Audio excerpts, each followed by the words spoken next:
A long time ago, on a comics page far, far away.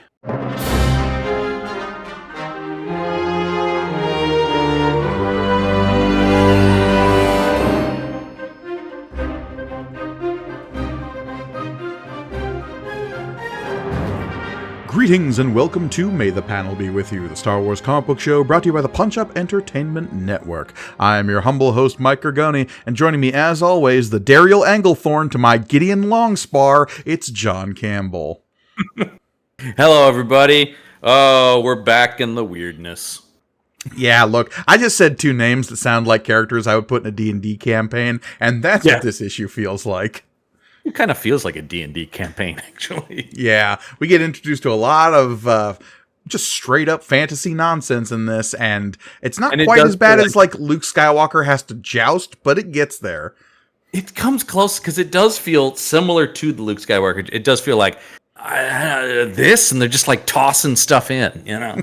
You're like, where this issue goes when it starts, there's no way to see it coming. No.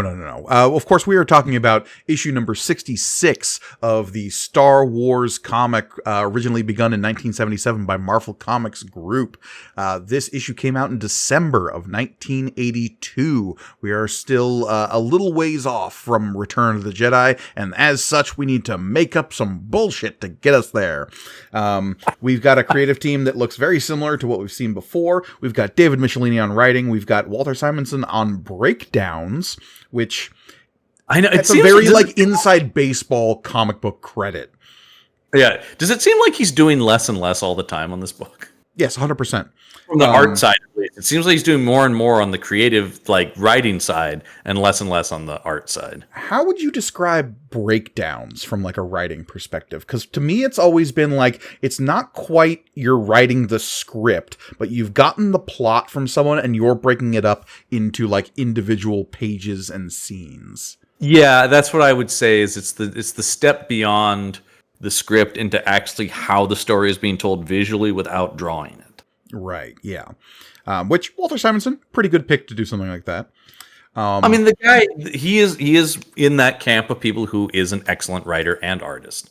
And there's not, there are only really a handful of people who do it at that high a level. We've got Tom Palmer on finished art, which is like pencils and inks. Janice Chang on letters. We've got Glennis Ween on colors, Louise Jones, eventually Simonson, on edits, and a Jim Shooter as our Vaporator maintenance. That might be my new favorite. I don't know. The straight up shot of like calling him Dark Lord will always be good in my book. I mean, but the Vaporator maintenance is just like, yeah, that's what he did. That's an accurate description of his work. He's sucking all the water out of everything he touches. Oh, he sure is, man. It was a husk by the time he was done there. Yeah. So that deserves a Letterman laugh. Fair enough. All right. Yeah. This is a weird issue. Last we left off, and the cover does not deliver on what the weirdness of this issue is. The cover is very much, and I'll bring it up now. This could be the cover to almost any issue we've read. Yeah, this is a cover that like kind of speaks to where we left off last issue, where Luke Skywalker, his hyperdrive's not working. He's still on Golrath. He can't get away from the Empire. So now this cover is like, yeah, Luke's on the hideout. The Empire's coming after him. Yeah. Totally tracks. Totally makes sense. Like I was saying, the thing that's weird about this is where the last issue left us. You're like, okay, yeah, Luke's stranded, and there's a fleet of TIE fighters after him. Okay, that's a totally great classic Star Wars-y setup. Where this goes, though, is nuts. I mean, even when I read the title, though, when they said the water band, so I'm like, and that, how do we get there from? Like, what that is conjuring in my mind does not seem to be where this thing ended. If you're ready for water-stealing bandits, if you're ready for psychic spores, if you're ready for maybe racist caricatures of warlords that are, like... Yeah, I mean... What is, like, being...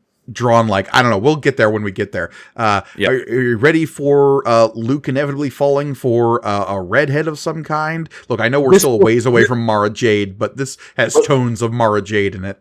This book is lousy with badass red-haired women, right? Yeah. Wasn't Anyway, she a breeder too? yep, absolutely. And what, Jolly? That was a Han Solo thing, but still. Yeah. Chira Bree leans more in the Mara Jade angle because it turned out she was also like personally raised by the Emperor. Kind of like a cool woman has shown up in this book. She's been a redhead. I think there's something going on there. It's Marvel. We got our share of badass redhead women showing up in those books. Do they have? No, I'm very aware. MJ's the new Venom, John. I don't know if you know this. I do know that. I haven't read it, but I know it. I don't know. Anyway, comics are weird. We're going to get into this one. Comics are weird. And the first page is basically the cover. Yeah. it honestly, and I don't know if this is on purpose, it looks like if you just flipping between them, it looks like the next like a movie. Yeah. He steps out, a TIE fighter, and then he crouches back and it goes by. Yeah. Yeah. That's actually kind of cool. Yeah. There's honestly a little bit more inking in detail on this page, too. Overall, this issue gets weird. The art is not to blame here. I think Tom Palmer does a pretty bog standard job here. Yeah, I agree. This is a standard, like, on-model comic book Luke Skywalker, good-looking TIE fighters. I don't know if we need the Thoppable of Blast. I think his face says that. I also like the little detail of just a little lizard climbing above him. I love little dudes and panels. No, I think that actually does add to the thing of it. We're on the planet Behemoth? I thought we were on Golrath. How are we on a different planet? He was right above Golrath when he got shot. Yeah. I guess he didn't jump to hyper, or he didn't jump to light speed, so perhaps he just used regular engines to pilot to this planet and land? I don't know. Yeah, it says leader of the mission, has guided his fighter to the backwater system of Behemoth. Yeah. Thinking to lose his pursuers that... I guess the idea is that in between these there was a small chase. I guess. I mean, I'm not saying it makes a lot of sense. I'm just saying it makes some sense. There is a sense to be made. Yeah. Okay, so he's hiding from the Imperials on Behemoth. Sure. Looks like he's going to be here longer than expected on the next page because these TIE fighters just ain't giving up the ghost. So he's like, all right, well, he's got his X-Wing hidden in a cave. Classic. And he takes off, and he's brought his lunch pail with him. And his moonshine jug. That middle panel there. He's got his like tin lunchbox that like a steeplejack would have as they're building the Empire State Building, and a freaking moonshine jug. Hey man, if I'm gonna be stranded on this planet, I'm gonna have a good time. If our X-Wing pilots go down on an unknown world, we need to make sure that they can get turned. Hey man, that's rebel doctrine. You just drink yourself into oblivion and wait for the rescue team. But oh no, what's this? His Hostess snowball treat has been devoured by... It's a delight in every bite. Yeah, it's been ruined by sand lice.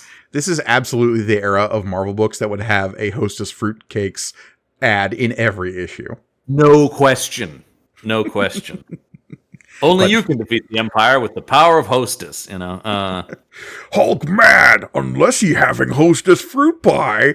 You know what's crazy is that they still do those in comics, and it always weirds me out. I love it. Like, man, you need a Snickers. Like, does he? Sure, yeah. I believe, actually, the Snickers ad, wasn't it Superman giving a Snickers to Doomsday? I remember that distinctly. Yeah. You need to chill out, bro. It's like remember when you murdered me that one time? Have a Snickers. Yeah, that's a weird one to choose. You know, if it was Lobo or Metallo or something like that, even Brainiac, but Doomsday, they've got some serious history, okay? Yeah. Anyway, the sand lice have gotten into the food and the water, and everything's ruined. That Luke expression of, I'm mad. Yeah, I mean, we're going to have a lot of internal dialogue, monologue for Luke here because he doesn't have a droid to yammer at. Yeah.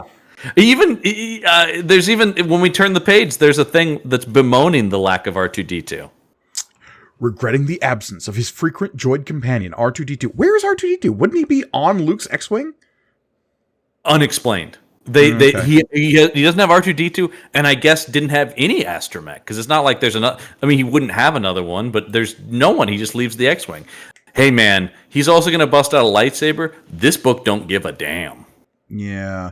I want to go back to this last page with the sandlights. If we look at the top of his X-Wing, it looks like there's an astromech in there. I think there is, yeah. Okay. Anyway, moving on. It's a different one, and it died.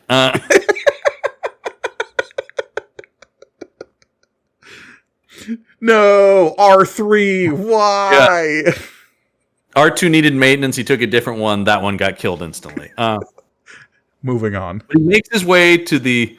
Oh my god, they didn't work hard on this, did they? The outpost of Garratine.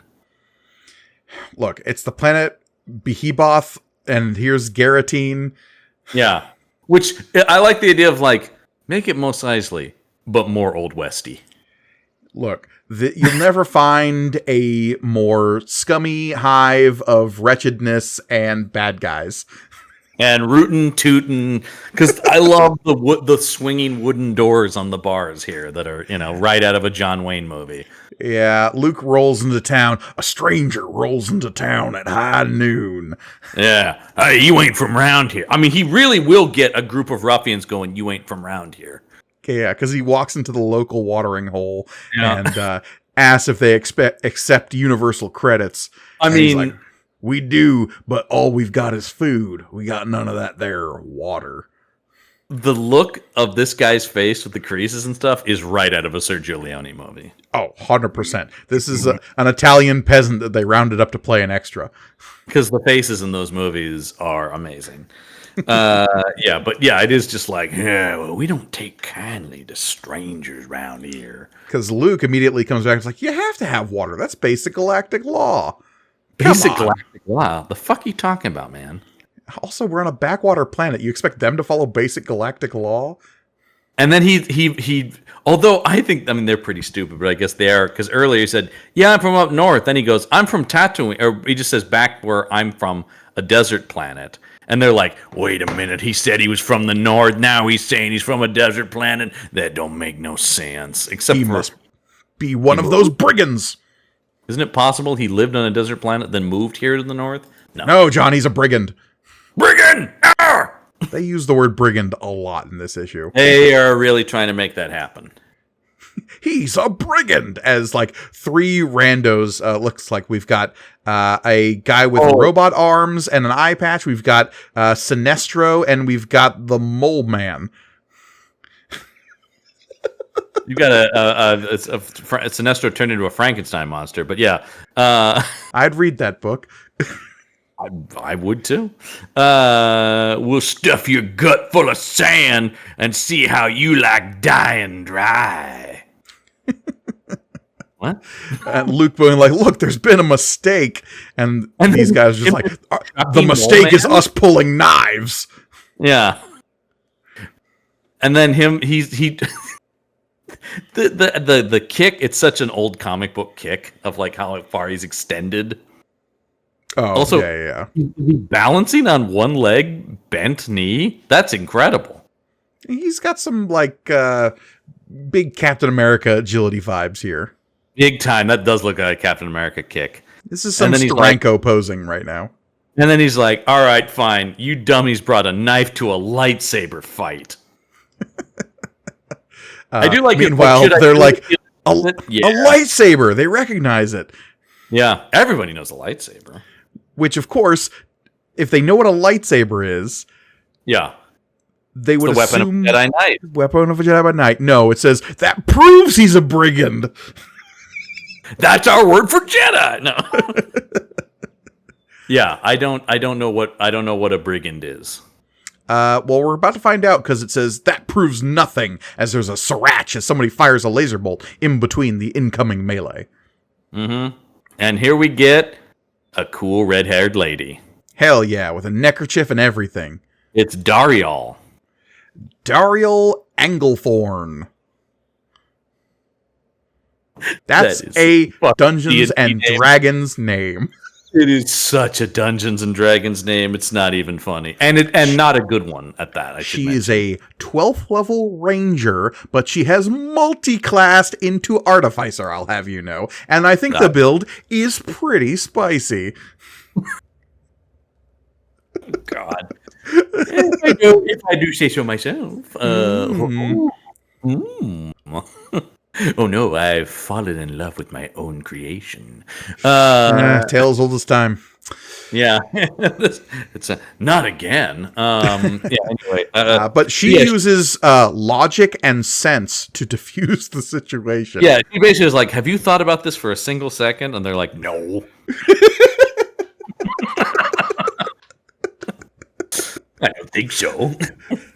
Anyway. Yeah, she's like, he's just some rando. Why would he be the one who's stealing all of our water? Because that's what's happening. Reasons? For pity's sake, man. Oh, no, she has a southern accent, too. For pity's sake, man. The brigands have taken everything else from us. Water, commerce, sometimes our lives. And I like that the Sinestro Frankenstein guy is like, well, you know, she is the one who's been helping us this whole time, so if she says it's cool, I guess we should listen to her. And she's like, thanks, neighbors. I'm so proud of you. All right, friend, let's get out of here before they change their mind. I love the idea of, I'm so proud of you for not murdering that guy. Or more realistically, getting murdered by a lightsaber yourself. Yeah, I mean, look, Luke would have chopped these guys up. No problem. Those guys were going in the ground in pieces. Interesting note about Daryl, and we'll this keeps going into the next page, and I just found it very interesting. She's taller than Luke. How often do we see the female leads of these books drawn taller than the male leads? Not often, but accurate. Mark Hamill, not a super tall dude, so that would be believable. Sure, but it's just like, I think it's notable that it's established in the last page, and on this next page, as they're leaving the saloon, she is like markedly taller than Luke, and you don't see a lot of like tall action heroines in comic books, other than like Big Barda, obviously. And like, even if you look at like the wide shot where they're walking down the street, she's drawn as like tall, like long limbed, really like not just happens to be taller, but is like built like a tall, imposing figure. Yeah, and I just like that's some good continuing artsmanship, Tom Palmer. It is, as she continues to explain who she is. Let me tell you my backstory. Yeah, this is again more D&D like, hello stranger, I know we just met in a tavern, but care to hear my whole backstory and list of side quests you might complete? I run the biggest moisture farm on the planet. That's why I had so much pull with those folks back at the inn.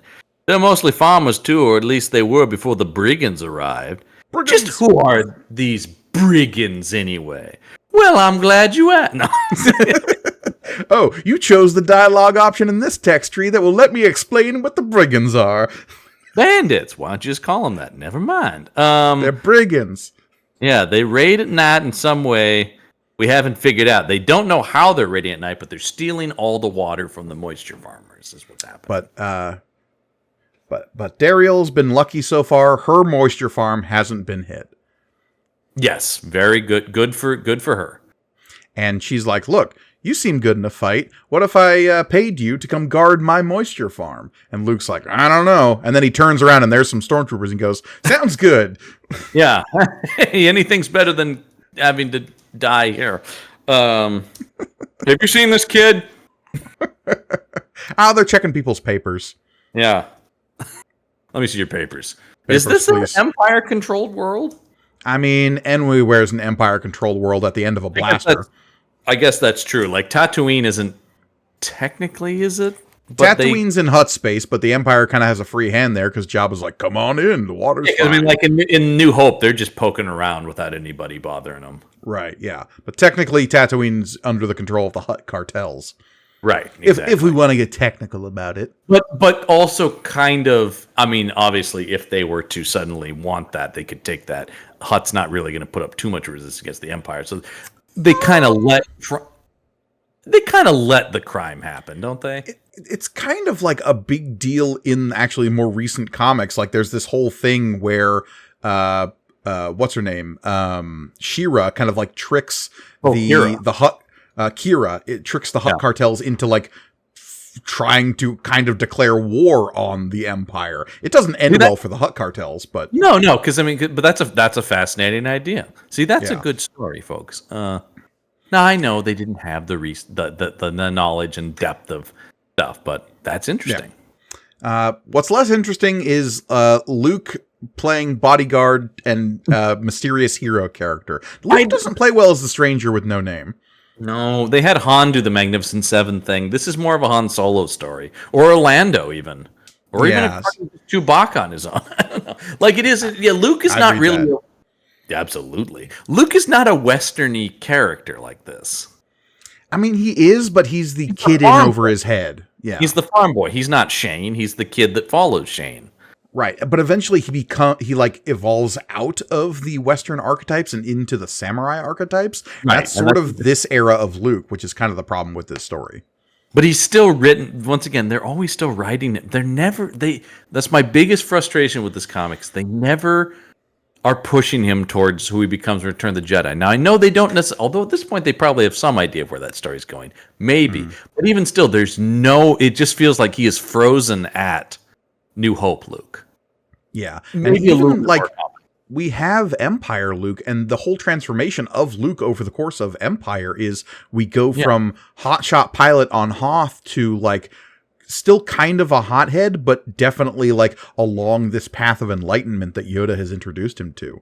Absolutely. I mean, like the arc of Luke Skywalker is so good and is actually like a thing that a lot of franchises I feel like fail to live up to, like maybe the sequel trilogy. Anyway, I mean, look, agree or disagree with where they find Luke in Last Jedi, but like his arc as of the original trilogy is this like know nothing farm boy to Jedi master by the end of the films, where like that is why you create so much discourse with The Last Jedi, right? Like whether or not you agree or not, that was always going to cause people to go like, well, that's not the Luke Skywalker I had in my head.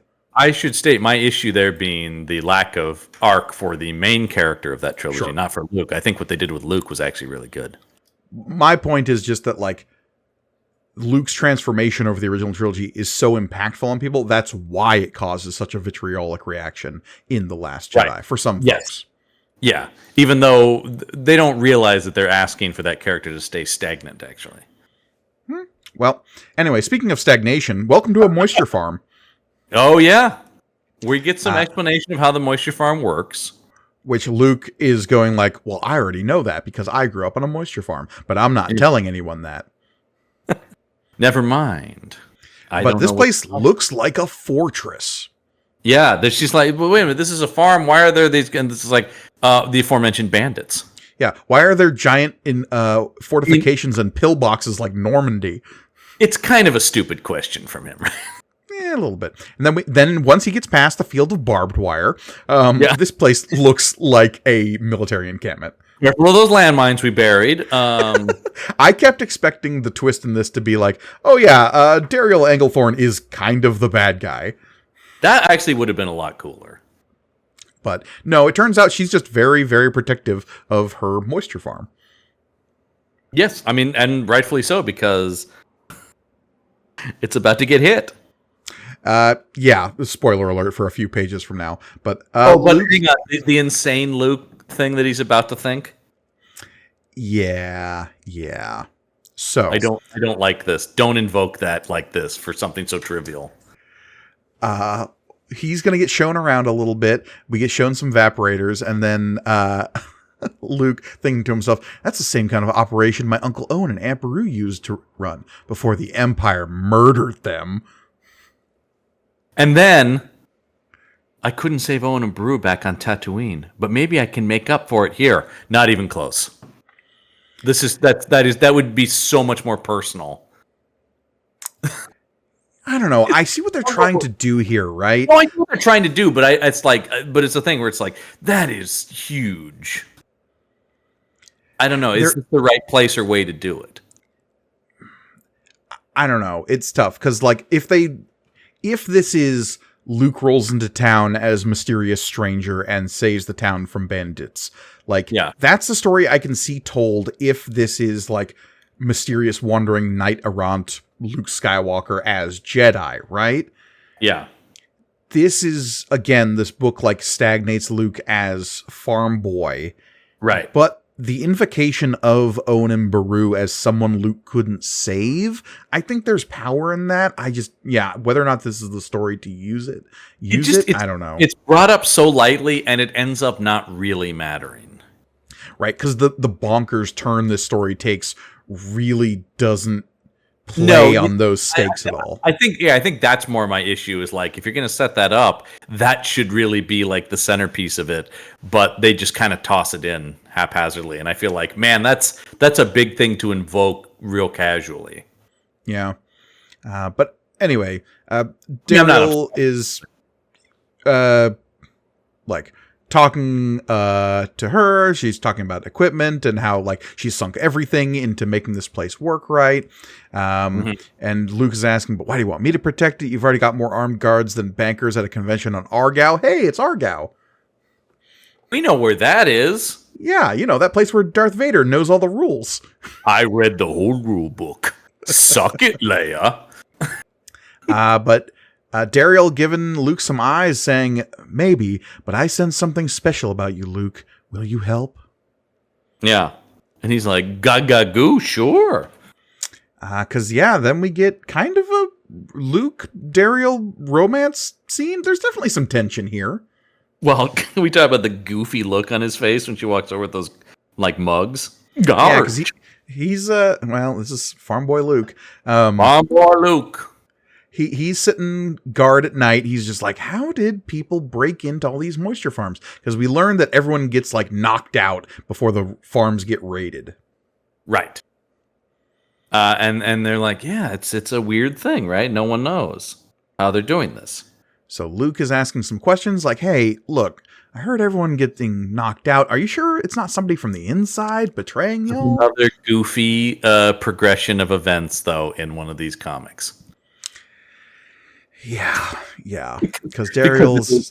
It's just like, hey, do you ever wonder how everyone gets knocked out? Hey, do I feel like I'm about to be knocked out? So they've organized some raids against the brigands, but they've been thrown back every time. But then, I suddenly feel so dizzy and sleepy. What's wrong now? Oh, gee, what with the butt? Yeah. So she falls down. Luke is able to fight it for a second using some of his like Jedi mind powers, but even then he can't totally fight it and he falls over. The Force can do all. Yeah, and he's surrounded by these weird psychedelic green spores. We'll get to those later. Very weird, where he's like, this thing. He also talks about like this thing about like it wants me to, it's like comforting me, right? Like a sort of a thing. He is sensing someone that no one else can. He is like interacting psychically via the Force with the whatever's happening in a way that just knocks out other people. Don't fight it, man. Just let it happen. It's kind of what the thing is saying, right? Yeah, no, I don't love it. But anyway, yeah, they get knocked out. I don't need. And Luke wakes up to ruin. To ruin, yeah. He fatumps, we should say. He does fatump. It's a pretty good fatump. And then he's like, man, I feel like an Imperial Walker's been doing a toe dance. Boy, that's what, toe dance? Yeah, it's a Tatooine thing. Don't worry about it. Oh no, what happened? Brigands! There were brigands! And who is this guy? He's a guy to give some exposition. I was just going to say, does he even have a name? Nope. I'm Beardo. Hello, I'm Beardo. He's purple shirt Beardo exposition man. Yeah, but he's also got a weird like metal thing on his head. Yeah, that lets you know he's in sci-fi. Yeah. Don't you know I'm a space character? And he's like, oh yeah. He's like, well, where would they have taken? He's like, right over there. To Brigand Mountain. Which is right over there. Right over there. I love that they all know where it is. They're like, yeah, but everybody gets killed if they go there, so... Why would you go to Brigand Mountain? There's brigands there. Yeah, that's sure to be death over there. I've seen it. It's very silly. But everyone's like, a lot of good men have died trying, and Luke, I love his line here, then I guess I'll just have to try harder. Yeah. Unlike your pussies you've been sending out there. Those guys. We do get a very dramatic, like, shadowed Luke shot here in the bottom right panel, where it's like half of his hair is covering one eye, and one eye's just super angry. It's very anime Luke. It is, and also, like, now they're doing the opposite of what I'm saying, where they're maybe now taking him too dark away from Farm Kid. You're like, God damn, that's even harsher than he is in Jedi. Jesus Christ. Because I made a promise, and I'm going to keep it. It means killing a whole bunch of people. Suddenly he's the crow. Yeah, it does have... Can't rain all the time. It doesn't rain at all. That's why we collect the moisture. Yep, where's he going? Okay, he's gone. Yep. Because, cut to Luke climbing Brigand Mountain. Yeah, here he goes, climbing Brigand Mountain. The farmers made their attacks with vehicles, using trails. But maybe by going in the back way, over rougher terrain, I can succeed where the previous missions failed. Fucking idiots. As he climbs up this mountain, and then he's like, did it. Got there. We see the Brigand Fortress, and it's a fortress. But then I do like he's immediately captured. Yeah, we don't even see people surround him. We just see the barrels of guns pointed at Luke's head. Make one move, boy, and you're fried farmer. Okay, great stuff. Yeah. They march him inside. Yeah, let's meet the bad guy of this piece, because it turns out it's not Daryl Anglethorne. It's that other name I said at the start of the episode. Gideon Longspar. Gideon Longspar, who is... What is Gideon Longspar? Well, he appears to be a sentient pile of butterscotch pudding, but... I was gonna say he is like Tony the Tiger, like got really into, I don't know, Mongolian culture. Yeah, he's he's like a smoother the Thing. He's a big orange guy with like cracks and stripes, but he's wearing this like fur hat, or maybe that's his head. It's tough to say. Oh, who knows? He's a Star Wars character. Yeah, it could be either one. But he's got these furry shoulder pads and a bandolier and a V-neck that goes down to these just absolutely enormous gazongas that this guy has. He's got a killer rack, man. That's for sure. I mean, I'm not going to deny. He never skips chest day. That's for sure. No, sir. And he's sitting on a techno throne that would make Kang the Conqueror envious. And you brought up, is this a potentially like caricature that it's so weird though? Like, does it age poorly? Yeah. Because he's like a ancient history warlord, right? But they're using like phonetic street slang, kind of like how he talks. That's why I was just like, is this problematic? I don't know. But I don't know. I read him as kind of like, well, you see there, boy, like he's still part of the cowboy thing, Sam. Yeah, because, okay, I'm going to read one of his lines as written. Like, the phonetic accent is written here.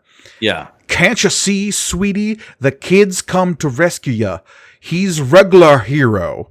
He's a regular hero. Cause I got plans for you myself, little lady. You been a thorn in my side for too long. And you're about to be plucked. Plucked. That's why I'm saying I read him as like a bandit guy from an old thing where he's like, okay, we're going more Boss Hog. Little lady. Well, I think the little lady is really what tells me a little lady. Yeah. Right, it's L-I apostrophe L lady. Yeah. Lol. Little lady. And the whole thing about, well, bring them on in here, boy. You know, that sort of thing. And it's not regular, it's regular. So it's R-E-G apostrophe L-A-R, regular. Regular hero. Yeah, that's why. Boss Hog is a great, that's how. Gideon Longspar. Yes, I'll see here. That's why I'm saying he's just such a weird mix of things. I think all of them are offensive, but if you put all of them together, I'm not saying it's not offensive, but it's certainly more cartoonish. Yeah, that's cartoonish is right. Leave her alone, Longspar, and then this guy with the crazy like metal hand. Yeah, because it turns out Daryl Anglethorne's been, I just love saying the whole name, captured. She's on the captive platform, because they have to have a platform where they can show off their captives. Also, don't like this when he says, "Leave her alone, Longspur. If you want to punch on somebody, why don't you try me?" He goes, "Sorry, boy, but you ain't near as cute as the lady." Jeez. Yeah, so this guy's also a rapist. That's because of course. of course. But there is another captive in this room besides Daryl Anglethorne. Yes, of course. As we get a weird yellow speech bubble that says, "Yes, he's quite good at having others perform unpleasant tasks." How do you read when all the words are connected with hyphens like that? I do read it like you just kind of did it. Yes, he's quite good at this. Yeah. Like it's a sort of a flowing thing, right? Each word rolls into the next one without punctuation, you know. Yeah. Okay, so this is where this comic goes absolutely berserk. Bug nuts. Yeah. Here's the thing. Why couldn't it just be a bandit stealing water? Why did it have to be? No, we have to introduce a sentient spore. Anyway, we are introduced... that'd be the Tirith. Or at least part of it. The rest I got in this vacuum bottle, which just happens to be connected to a proton generator. I also love that he just has it in a big glass ball. It's like... Okay, so there were those weird psychedelic spores we saw surrounding Luke as he was knocked unconscious. We see more of them here, and even more of them in this big glass ball next to his techno throne. Yeah. My techno throne. And then Daryl, in the most wildly convoluted bit of exposition regurgitation I've seen, says, "Longspar was just talking, or rather gloating, about the Tirith before you arrived, Luke. And let me explain what he just explained to me." He just told me all of this a second ago, so it's fresh in my memory. So here it is. Yeah. Yeah. He says what we get told is an empathic culture. He says the creature is an empathic culture. Okay. So it's like a psychic spore. What one segment feels, the entire unit feels. When the brigand heard of the creature, they captured it, and now Gideon keeps part of it in his glass cage, threatening to harm or kill it if the other part doesn't do what he commands. How is he going to kill this, like, ethereal cloud? It's connected to a proton generator, I'm assuming with protons. Yeah, I guess, yeah. Yeah. Spores and protons are natural enemies in the wild, John. They've been fighting forever. Will anyone figure out how to make them see eye to eye? Maybe the electrons, but I'm not going to hold out hope. Yeah. Okay. So he's just like, there you go. Game, set, match. It turns out that they've been knocking everybody out by using the Tirith, these spores, as like, okay, Tirith, if you don't go knock out these people, I'll kill the rest of you. So I love doing that, swooping in, stealing stuff. I love the image of them being launched. Are they being launched? No, because they say that's how they've been getting to the farmers. The Tirith is composed of an energy mist that is allowed to enter the evaporators. They're actually going down, right? That's the idea. Yeah. And then once inside, everybody falls asleep. Because they release, once they get inside evaporator, they can condense and release a colorless, odorless gas that renders humans unconscious. But this guy's doing like a. I mean, he's very sleepy, John. Sleepy time, and then they just run in and steal all the water. Yeah, but the Tirith had no choice. Yeah, is asking for forgiveness. Don't kill us. Want to do it, Skywalker. You're so filled with bloodthirsty rage. And he's like, all right, it's fine. And Luke's like, don't worry, Tirith. I understand. It's hard to stay clean when you've got slime on your back. That line. Come on, man. Savage Luke Skywalker. Though I do like the rejoinder here. I suggest you watch your tongue while you still got one. Hey, got him. Yeah. Almsman, take me to... Oh, take of course. Take me to their cells. So, Luke and Daryl get put up in the slammer. Yep. And then you got these guys. You got a couple of goons watching the door. Hey, watch. Very boss hog. Yeah. Why are they blue in this? This is a thing that's in old comics all the time that drives me insane. Artistic license. Yeah, the idea of like we're going to color it all one color to be mood for one panel. I think I've complained about this before. I don't love it. I like a good mood color panel. I think it's done today more subtly in some comics. As opposed to like early 80s comics where you could have whole pages that are just purple for reasons. We talked about that, particularly the Empire Strikes Back adaptation. Remember, had a ton of that. So much mood light. Anyway, and so Luke's like, whatever, I'll get it. He is just like, I've been in tougher spots. Well, he also does say, I can't think of any of them offhand, but I'm sure we can. You have been in tougher spots, man. Remember when you fell down that like endless pit? Remember when Darth Vader chopped off your hand? Yeah, this guy has a wooden door. I don't know. This is another thing where it's like, he should be fucking using the Force. He does. I mean, he does, but yeah, I mean, that's what I mean. It's just the idea that he's even like, I don't know, man. Maybe have I been in tougher spots? And he's just like, oh, wait. And he opens the door. Because the Tirith filters in and is like, we can help you by distracting the guards. And Luke is like, great, I'm going to take a massive dump, or at least that's what my face is going to look like, and I'll open this door, no problem. I'm using the Force. God, this Luke concentrating face just looks so gnarly. Actually, both of the close-ups on Luke here are super weird. Him looking side-eyed is also really weird. Yeah, again, I think Tom Palmer has some trouble with eyes here and there. He suffers when he goes in real close like this, I feel like. It's not quite like Ren and Stimpy gross-up levels, but it gets like awkward. He struggles, though, I think, with the minutia of the specificities of like eyes. When he pulls out more to like a full character shot, he's totally fine. Because like the top panel, despite my thing with the blue coloring and the no background, they look fine as drawings. Yeah, but in that second panel, like Luke straight up looks Asian. Yeah. I don't even want to say anything. Yeah. How the devil did you do that? And he says, practice. Yeah, because he opens the lock using the Force, and then they bokow and thack the guards. Once again, they saw him bust out a lightsaber and knew what a lightsaber was, but they're confused by the Force. I don't know. It's always the constant, absolutely constant, to this day, discussion among Star Wars fans is how much do people know about Jedis and the Force? Well, because the galactic level. Like, at least when you get to the original trilogy, it's not they weren't around that long ago.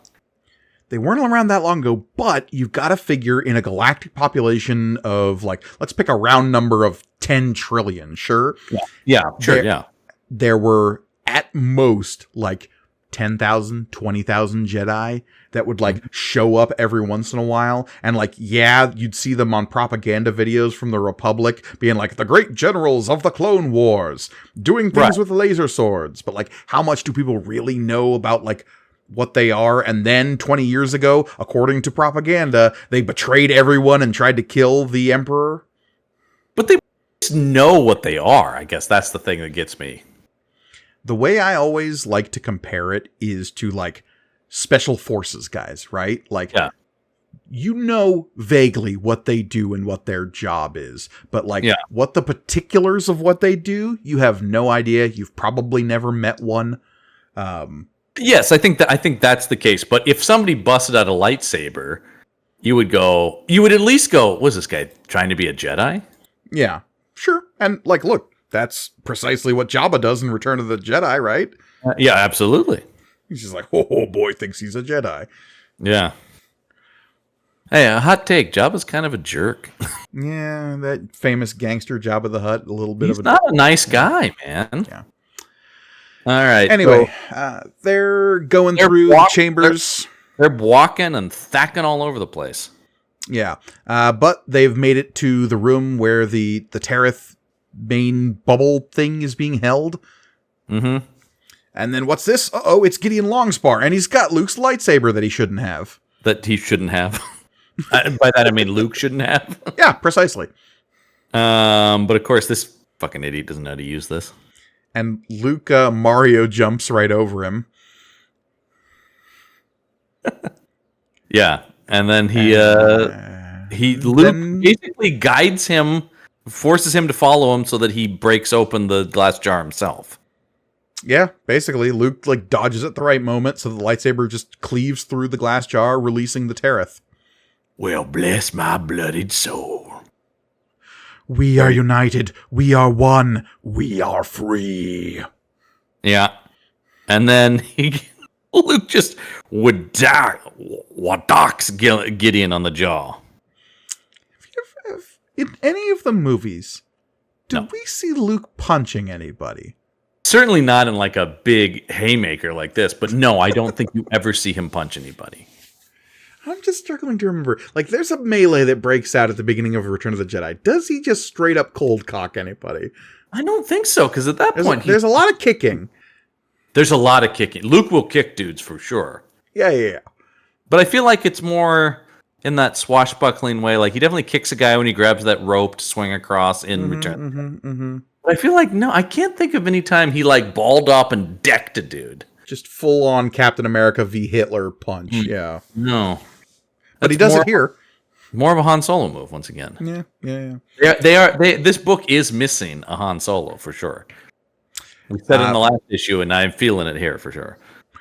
Luke and Dariel are getting out of here. They're moving outside, and what's this? Tereth is with them, but they've found these giant pillars of water that the brigands have stolen.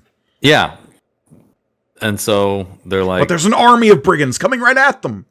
Yeah, how many brigands there are is fascinating to me. It's a lot of brigands, John. It's a ton. It is based on the panel here, hundreds. Because like the guy could have overrun the place to begin with.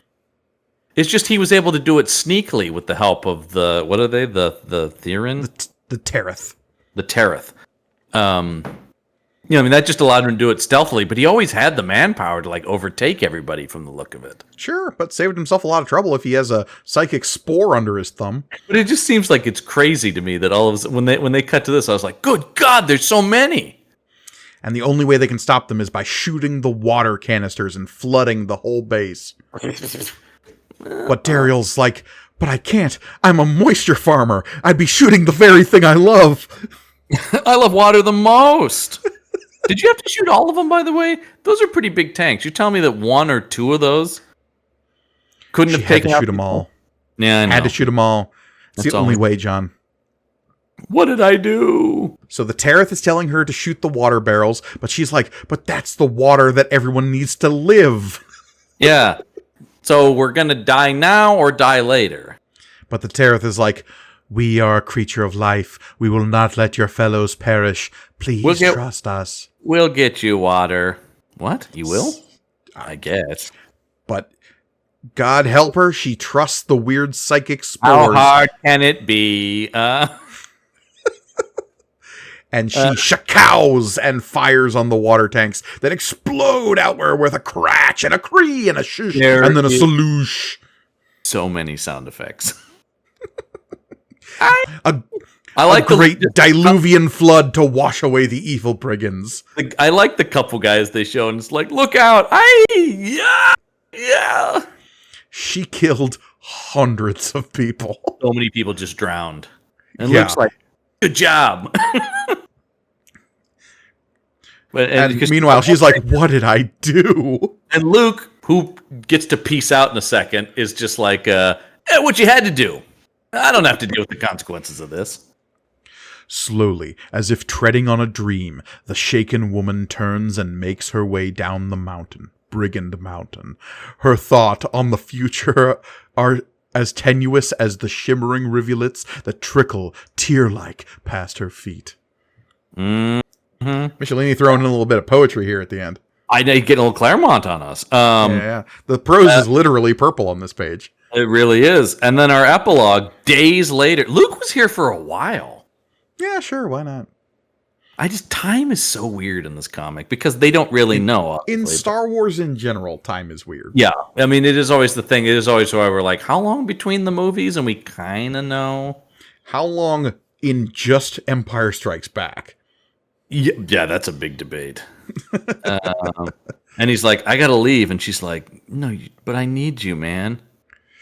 Even with these evaporators fixed, things are going to be tough with no water. Stockpiled, I don't know if we'll make it. But then, thankfully, a convenient Deus Ex Machina. Yeah, hey, wait a minute. We could have made it rain the whole time. The Tereth comes back and says, your trust has not been betrayed. Even now, part of our substance enters the clouds overhead. It will soon spark electrical impulses within those clouds, and rain begins pouring from the heavens like the end of Dune. And the bad one, not the new one. It's just like I just like the ending of this, though. It's just like, see, it's fixed, so Luke can leave now, and you don't have to feel guilty about anything. Yeah, it's fine. We fixed it in 2 panels. Whatever.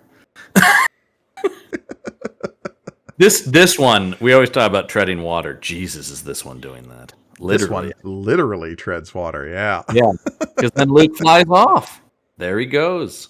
Leaving an image that an equally smiling Star Warrior will remember for a long, long But, like, time. the rebellion was without Luke for a while. That could be bad. Nah, it's fine. They were without Luke for a long time. And it was going great. Yeah. Anyway, an ominous what lurks beneath Arbra. Wait a minute. That's where the rebel base is. What? They might be in danger. Maybe. Yes. Probably not. I'm sure they're fine. It'll be fine. Won't the Who Jibs help? If it's nothing the Who Jibs can't handle. Hey, we haven't seen the Who Jibs in a while. That's not true. They were there at the start of the last issue. They were listening on Luke's trial. Oh, I guess I missed them. There were a couple of Who Jibs in those panels. Like, I hope everything works out for the Skywalker guy. Anywho, that's that issue. They lost some traction for me here. They lost the plot a little bit. Yeah, like, look, I like a good sentient fungus as much as the next fella, but in its place. Did Luke need to have an adventure with one? I don't know. Oh, that was the ultimate, like, oh, you had no idea where this was going, and you just made this shit up as you were writing it, didn't you? You were like, John, if you think about it, isn't all writing just making it up as you're going? I guess. Sometimes if you think about it. Yeah. But sometimes it feels more like that than other times. You're not wrong. Yeah. I don't want to be thinking that as I'm consuming the media, that I'm like, I'm not sure you guys knew what you were doing. Yeah, look, but that has also generated some of the, like, most spectacularly wackadoodle comic book nonsense of the last, how long have comics been made for? Yeah, because comics, unlike other mediums, I guess TV is kind of close to this, but even still, it's a little bit different. Like, they just have to come out. Yeah. And so it is just like, we just need an issue of Star Wars this month. The semi-disposable nature of serialized comic book storytelling forces writers to just come up with stuff. And sometimes it's great. Sometimes it stands the test of time. Sometimes Luke Skywalker has to get a bunch of water with the help of some psychic fungus. It's kind of the gift and curse of comics, right? Like, it's sort of their greatest strength and weakness at the same time. Mm-hmm. Yeah. And you just have to sort of embrace that and ride that roller coaster, like the really good writers. And here's the wild part is, like, you never know what's actually going to have that stickiness that's going to last the test of time, because dollars to donuts, when Walter Simonson, another credited writer on this book, came up with the concept of Thor but a frog, he just needed some issues, man. Yeah, absolutely. I mean, it's that classic thing of the reverse of that is anytime they try to be like, meet your new favorite character. That almost never works. Yeah. Everybody get ready for the debut of the most popular new Marvel character. You're like, nope. We all remember that classic stalwart of the Avengers Initiative, Cloud9. Yeah. This is it, man. I mean, the amount of times they've been like, this is it. The way that's going to change it forever. And they're like, oh, nobody liked that. I go back to the way it was. Remember that one kid who could see the future from Civil War II. That literally that comic ends with, I have to go now. My planet needs me, basically. He's out of there like Poochie at the end of that. He absolutely is. Like, bye, everybody. Yeah. Remember when Captain America became evil, but then good Captain America came back and punched him and he left? Man, those are like back to back. That was a rough time at Marvel. There was a rough couple of crossovers. No, the crossovers are the ultimate example of that. It's like, do we need one every year? Because sometimes you don't have it. Yeah. Sometimes you didn't have an idea. But there you go. Well, if you want to check out more from us, you can head over to our Patreon page, which is patreon.com/punchupent. That's punchupent. You get cool exclusive bonus content from all the shows on the Punch Up Entertainment Network, as well as help support us making these podcasts. It is much appreciated. Once again, that's patreon.com/punchupent. Another great way you can help support us is by checking us out over on YouTube. That's youtube.com/@punchupentertainment. You can watch this show, see our faces, read the comic book. Those are 3 things you can't do if it's just in your ear holes. So try a new thing. Your premium holes. And I said no. Yeah, and you refused. I will never consider that. But while you're there, please, you can watch all of the shows that we've got over there up on YouTube, including our YouTube exclusive ones, Punch Up Plays. Elliot and I are still plugging away at Mass Effect. And while you're there, please like, comment, subscribe. Let us know in the comments below if Luke had to interact with a psychic fungus. What is the correct circumstance in which that should have occurred? I'm curious. In what world would you approve? I think the world is Dagobah, and he was just there. It's true. It's true. Actually, if there was a psychic fungus on Dagobah, I'd be like, all right. Yeah, that tracks. Fair enough. That sounds like Dagobah. But I think that's going to do it for us this time. Indeed. As always, I have been Mike Ergoni. I'm John Campbell. And remember, may the panel be with you.